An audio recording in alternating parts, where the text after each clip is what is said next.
And week 4 of the federal trial against Sean Diddy Combs has begun, and the courtroom just heard a bombshell. Justin Bieber is finally speaking out. According to Cassie's testimony, Usher watched in silence as Diddy violently assaulted her, and he did the same when Diddy allegedly abused Justin. Instead of stepping in, Usher helped Diddy cover his tracks. Now, Justin is ready to break free from the silence, and he's exposing not just Diddy, but everyone who stood by him. She wasn't alone in witnessing Sean Diddy Combs' abuse. During her second day of testimony in the music mogul's federal trial, the 41-year-old described an alleged 2010 incident of Combs punching then-girlfriend Cassie Ventura at a West Hollywood, California restaurant and said Usher was also a witness to the event. During her testimony May 19th per NBC News, which had a reporter in the courtroom, she said, quote, Mr. Combs punched Cassie in the stomach. They were having a private conversation and then he punched her in the stomach. She immediately leaned over and left. In addition to Usher, Richard, who was a member of the girl group Danity Kane, which was formed on Combs' show Making the Band in 2004, alleged that other musicians, including singer Neo, record exec Jimmy Iovine, and rapper Big Daddy Kane were present as well. When Richard and Ventura got into a car to leave after the alleged restaurant incident, Richard said another physical altercation took place between Combs, who has pleaded not guilty to all charges, and his then-girlfriend. She continues in her testimony, quote,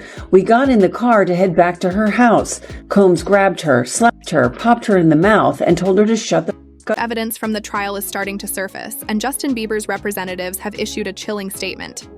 Justin says the abuse was real, and his heart goes out to all the victims Diddy hurt. Court documents suggest that both Justin and Usher were sexually abused by Diddy, and this is reportedly why Justin distanced himself from Usher. Allegedly, Justin is one of the anonymous victims the feds plan to call to the stand in the coming weeks. Justin Bieber breaking his silence on the ordeal after months of speculation over their one-time relationship. His rep telling ET, although Justin is not among Sean Combs' victims, there are individuals who were genuinely harmed by him. Shifting focus away from this reality detracts from the justice these victims rightfully deserve. Bieber's questionable connection to Diddy piquing interest online as the rap mogul's indictment for sex trafficking and racketeering charges, which he denies, made headlines. Old clips of the two hanging out while Justin was underage resurfacing. Let's just go get some girls. Let's go get some girls. Man after my heart, that's what I'm talking about. We hit him like this, so me and you walking, we hanging out, a little later on the night after the Usher concert. There's also this old Jimmy Kimmel Live segment, adding to fan fears about what might have gone down with Diddy. Got me a Lamborghini. Oh, well, that's nice. I haven't gotten it yet, though. When is that coming, that Lamborghini? We talked about this last He time. had the Lamborghini for a day or two, and he had access to the house, and he knows better than be talking about the things that he does with Big Brother Puff on national television. Oh, apparently not. Something, everything ain't for everybody. This all comes as Bieber's followers are worried for him, the singer's erratic social media posts causing concern week after week, the Beliebers asking if what he's seen behind the scenes of the industry. I'm begging you, Robert. Yeah. No, I mean, to a lot of us, he's like a little brother. You know what I'm saying? He's not afraid to call and ask for advice. He's somebody that, in the industry-wise, the record industry is a strong family, and he's somebody that, we definitely have our arms around, and we want to protect him because he's such genuinely a nice person besides his talent. You know what I'm saying? He's one of the greatest kids that you could ever know. Just you.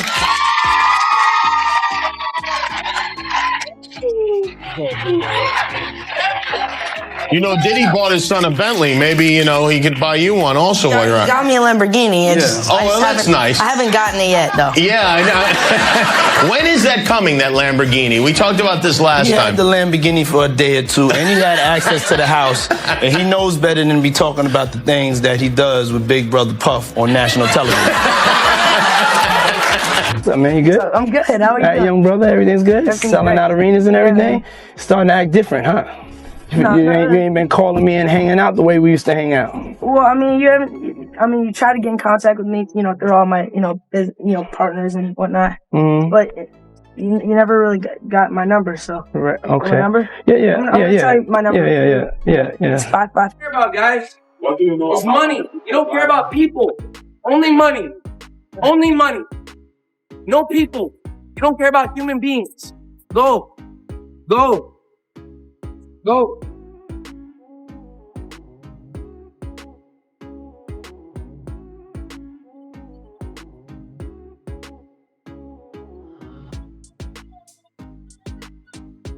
But the darkness surrounding this trial doesn't stop with Usher.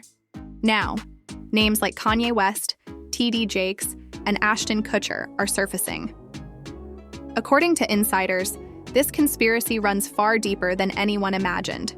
Every whistleblower who's tried to expose Diddy over the last decade has mysteriously died of pneumonia. As the trial continues, Diddy's secrets are being dragged into the light, and they're darker than we feared. More celebrities were name-dropped at Sean Diddy Combs' trial. As jury selection in the mogul's sex trafficking trial got underway May 5th in New York, NBC News reports prospective jurors were shown a list of more than 100 names of people and places that may be referenced during the trial, including actors Michael B. Jordan, Mike Myers, and rapper Kanye West. While the aforementioned celebrities are not implicated in the case, the potential jurors were asked whether they knew any of the names listed and whether it would impact their ability to be impartial, per the outlet. Attorneys did not share an explanation for the list. The names of women who have taken legal action against Combs were also on the list, including his ex-girlfriend Cassie Ventura, whose November 2023 sexual lawsuit against the rapper was settled one day after it was filed. Danity Kane alum Don Richard, who accused Combs of sexual assault in a lawsuit filed in September, was also listed. Combs has denied any wrongdoing in both. In the days leading up to the trial, Diddy allegedly began threatening everyone he feared might testify, including Justin. Sources say Justin's mental health began to deteriorate under the pressure. Disturbing footage showed him crying in Haley's arms, and leaked reports pointed to a relapse into drug use, sparked by the looming threat of testifying against his former mentor. He's coming back out and it's on, so. I'm scared that it's I'll fucking run it in my push. I do feel kind of sorry for him, real John Bombard.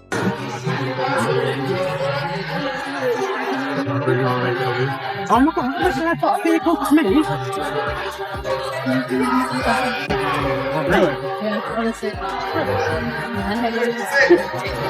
Justin Bieber's rep is breaking their silence on recent rumors regarding drug use. A rep for the singer, who shares 6-month-old son Jack Blues Bieber with wife Hailey Bieber, is firing back at recent claims that Justin has been using hard drugs. His rep tells TMZ on February 23rd that it's, quote, absolutely not true. His team adds that it's been a very transformative year for Justin as he, quote, ended several close friendships and business relationships that no longer served him.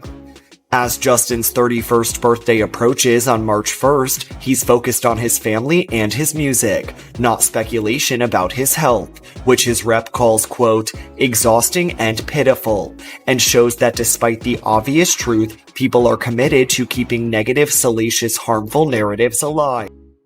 Justin's struggles with addiction are no secret, but now sources are connecting them directly to Diddy's abuse. Actor Terrence Howard claims that both Justin and Usher have turned to drugs to escape the trauma of what they experienced. In a past Apple TV interview, Justin opened up about wanting to protect younger artists like Billie Eilish because he sensed she might be in danger. That's what Usher should have done for Justin, instead of allowing the cycle of abuse to continue. I get it. So you see some guys struggling with that. You see Bieber struggling with that. You see some of these guys struggling with that. They can't get it out of their head. They can't get it out of their head. The things that they did, no matter how they did it, whether they were drunk or high or whatever, you gave up your man card. You need therapy. And that's the thing that hurts them the most. And so they end up on drugs, end up every way to try and get rid of any principles there are. And that's what the business does. And the women that trade their bodies to go and get the role, they get to the point where they have their Oscar, they have their money, but they don't have their dream. They don't have the soul that they started with. So it's like achieving don't mean anything. If I get all the Nobel Prizes from doing all of this, but in the process I have to trade out all of my integrity to do it so that they can stay in place, what benefit is that if I lose my integrity? You got to go in as a principal. And what we were brought in here as men. We produce 1,500 sperm per heartbeat for a reason, because the aggression is necessary. You don't trade that in, no matter what. It was hard for me being that young and being in the industry and not knowing where to turn, and everyone, telling me they love me and, just turn their back on you in a second. So yeah, it's hard because I want her to know that, she can count on me. But at the end of the day, I'm never going to force myself to be in a relationship with her. It has to be natural, right? So I just kind of, let her do her thing. And if she ever needs me, I'm going to be here for her. But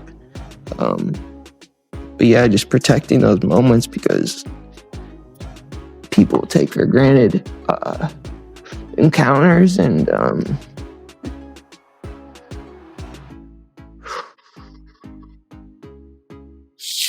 yeah. So yeah, I just want to protect her.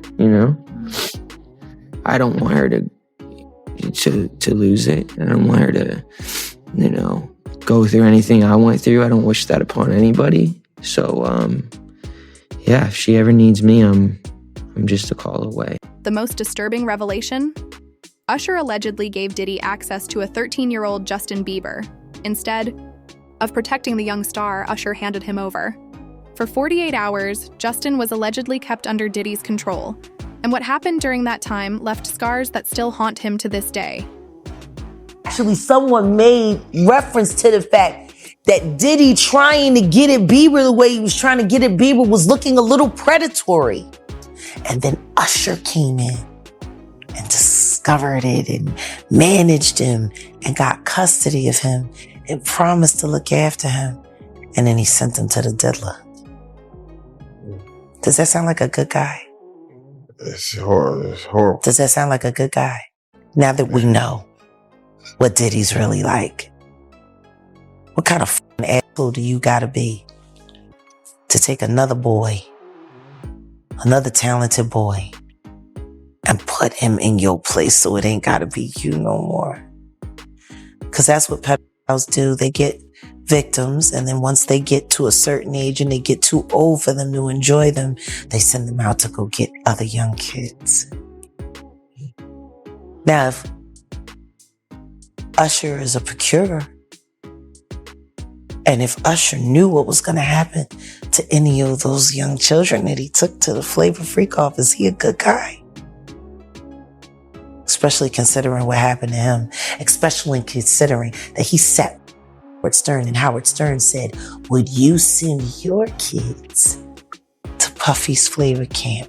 And his immediate response was, hell no! So it's good enough for everybody else's kids, but it's not good enough for you. As a result of the abuse and betrayal, Justin has completely cut ties with Usher. In a deposition, years ago, he even said, Usher was the worst thing that ever happened to me. He unfollowed the man once hailed as his mentor, and during Usher's Super Bowl performance, he refused to appear alongside him, signaling their relationship was officially over. Career, do you know Raymond Usher the Fourth? No. Do you know an individual entertainer by the name of Usher? Yeah, Usher. That sounds familiar.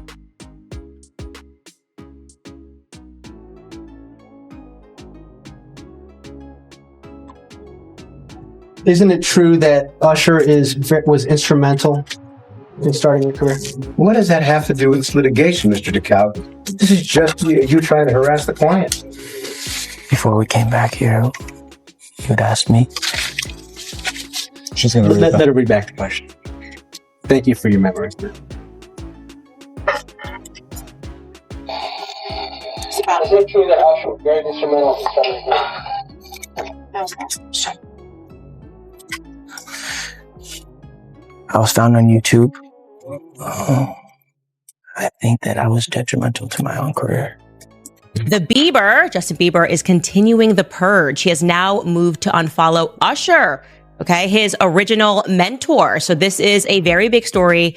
And the reason why we should discuss this and we should not diminish what is happening, it's not celebrity drama. This is actually the fall of Babylon that we are witnessing, Hollywood Babylon, that is. Of course, many people, I believe, are accurately assuming that this has something to do One element has to do with the Diddy lawsuit. A lot of revelations were made in the Diddy lawsuit. So I'm going to start this by saying allegedly, okay, obviously, he has not yet been convicted of everything, but I knew that he was going to get arrested because after reading through this lawsuit, there were just so many pictures, way too many descriptions. He had hours of video footage proving his claims. I'm referring to the person who initially filed this, Rodney Lil Rod, a producer who went into great detail, laborious effort to basically describe almost a homosexual ring in which people were being drugged at various Diddy parties.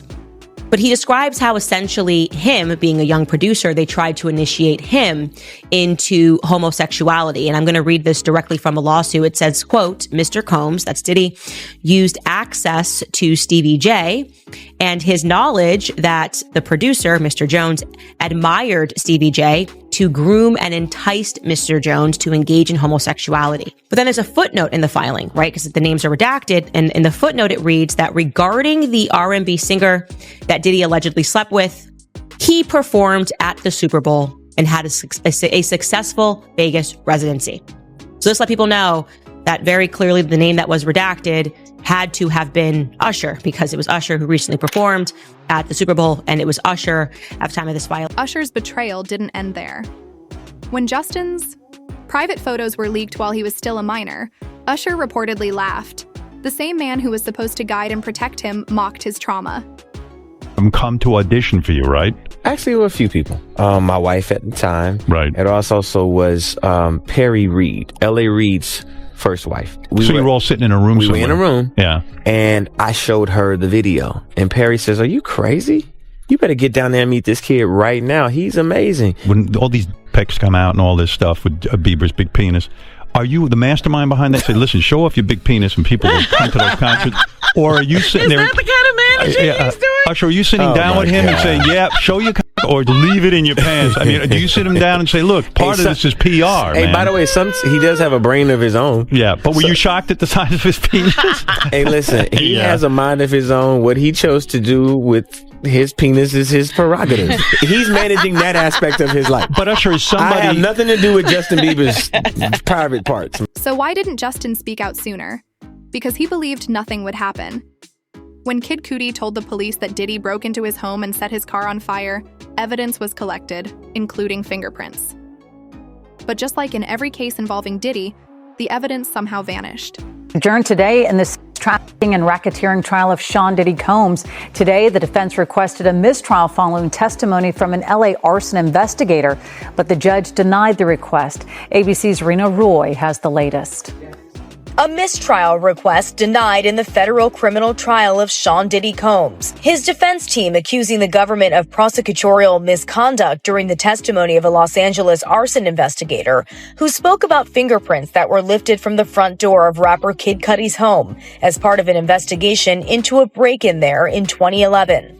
The investigator testifying that those fingerprints were destroyed, and when prosecutors asked the investigator if that was unusual, the defense accused them of trying to plant the idea that Combs was responsible. The overall implication, according to the defense, is that somehow Sean Combs created that disappearance. The defense moved for a mistrial, and they moved for it because what they said is that it's unduly prejudiced, because this is the whole theory of what the prosecution is putting forth, is that he has this control and can make these investigations disappear. Instead, the judge striking that part of the testimony, telling jurors to disregard it. Right before, the jury heard from a police officer who responded to that break-in, testifying that he saw a black Escalade leaving the scene with plates registered to Combs' company, Bad Boy Productions. The arson investigator also testifying about another incident at Kid Cudi's home in 2012 when his Porsche was set on fire. He testified about the smoke and fire damage in these photos that were shown to the jury and said he determined the fire was targeted and started with a Molotov cocktail. Kid Cudi last week testified he believed Combs was responsible for both incidents after finding out he was dating Cassie. Today, court was back in session in the trafficking and racketeering trial against Sean Combs. Diddy's legal team requested a mistrial after a Los Angeles arson. Investigator testified about destroyed fingerprint evidence connected to a break-in at Kid Cudi's home. Prosecutors suggested this disappearance wasn't a coincidence. A police officer later testified that a black Escalade, registered to Bad Boy Productions, was seen fleeing the scene. In another incident, Kid Cudi's Porsche was torched with a Molotov cocktail. He testified that he believes Diddy was behind both attacks, all because he was dating Cassie.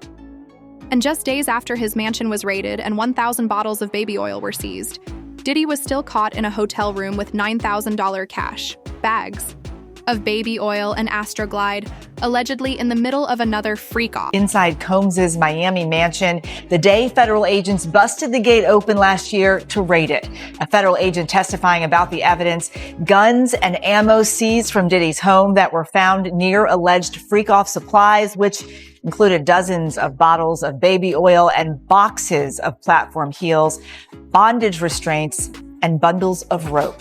Also photographed as evidence that day, motivational messages on Combs's bathroom mirror that included "You a legend" and "Upward motion," and drugs. Lots of drugs, including ones found in plastic bags inside a Gucci bag and orange tablets with the Tesla logo that tested positive for ecstasy. So we just got new exhibits today. Take a look at these photos that prosecutors have just released. They're pictures of Diddy's former girlfriend, Cassie Ventura, with what she says are bruises on her back and legs, which you can see here, and also a gash above her eye. Also released today, some pictures from when Diddy was arrested in September of last year at the Park Hyatt Hotel in New York. And a special agent with Homeland Security testified last week that some of the items found included baby oil, drugs, these pink packets of ketamine. There's also this image of a knife wedged in a door. Now, Combs, we aren't sure if he's going to be taking a stand in his own defense, but he denies all of the allegations against him. But will all of these witnesses really prove the government's charges that he was running this criminal empire and that he's guilty of? Diddy's lawyers are now trying to discredit the victims. One anonymous survivor, Mia, was grilled in court and asked why she didn't report Diddy sooner. Her answer? He brainwashed me. He told me if I went to the cops, he'd kill me. Her voice was shaking, but she stood firm. New York, we are in week 4 of Sean Diddy Combs' criminal trial. The music mogul has pleaded not guilty to federal charges against him. Prosecutors continue to call witnesses who say they were victims of Combs' alleged abuse. Jerika Duncan has the latest, and we warned you that some of the details may be disturbing. A former personal assistant for Sean Diddy Combs returned to the stand Monday after accusing the rap mogul of physical abuse and sexual assault. Testifying under the pseudonym Mia to protect her privacy, she alleges that Combs groped and raped her. She told the jury she didn't speak up because she, quote, would have been silenced and would have lost everything. On cross-examination, defense attorney Brian Steele tried to undermine Mia's account, insinuating she lied about the abuse and was after Combs's money. This is the type of questioning you do in a he said, she said type of situation where there is no corroboration. This was the perfect opportunity for the defense to get aggressive, to point out those inconsistencies. Steele showed jurors dozens of examples of Mia sending friendly, supportive texts to Combs for years after her employment with him had ended. Steele also emphasized that before the trial, Mia didn't mention sexual assault allegations until after Cassie Ventura's lawsuit. On the stand, Mia told the jury, "I have never lied in this courtroom. Everything I've said is true."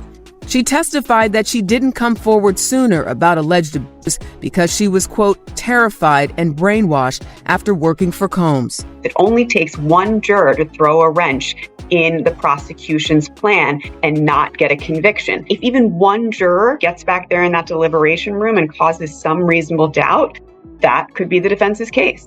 Brian, the defense is working hard to portray Mia as an unreliable witness. In your opinion, is it working? So, yes and no, and I'm sorry to give you the legal answer, Kira, and this is why I say that. I don't think the defense has gotten to a point where we can call Mia an unreliable witness, but I do think they are working towards the idea that some of what she's saying can be questioned.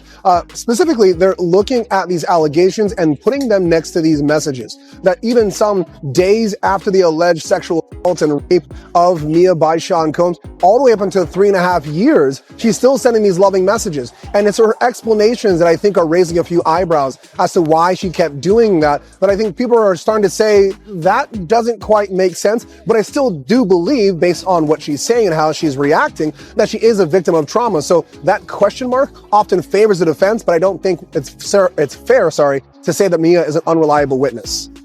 So Mia testified that she was brainwashed by Combs. Is that testimony helpful to explain the reason she may have sent those loving messages? If it's helpful to anyone, I think it's probably more helpful for the defense. And I'm just going to quickly read my notes right here because it was somewhat jumbled and confusing. And that's why I think confusion for a victim is helpful to the defense. She said the reason why she was brainwashed, or the meaning of brainwashed to her, was that she was in an environment where the highs were really high and the lows were really low. She couldn't trust her instincts, that she was punished for the work that she'd done, and she worked to get into a good place. And she was trying to just, I guess, trained to react to make sure you keep Sean Combs happy, and if you don't, you get punished and argued. And she was consistently seeking his approval, and that he was the only authority figure that should. More victims have come forward, telling the court that Diddy threatened to leak their freak-off tapes if they spoke out.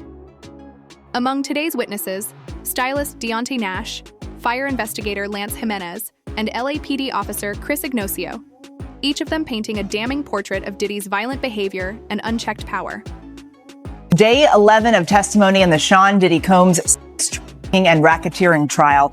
A former stylist for Sean Diddy Combs taking the stand, testifying about the tumultuous relationship between Cassie Ventura and the music mogul, saying he heard Combs call Ventura insulting names and threatened to her.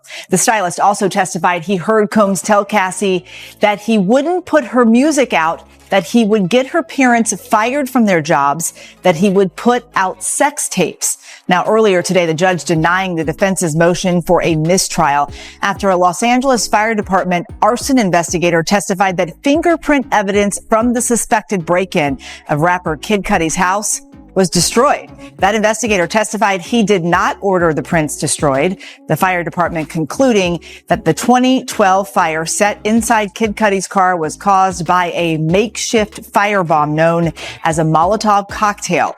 The investigator telling the jury, quote, "Somebody had lit it, cut the roof, and dropped it in the front seat. In my opinion, it was targeted."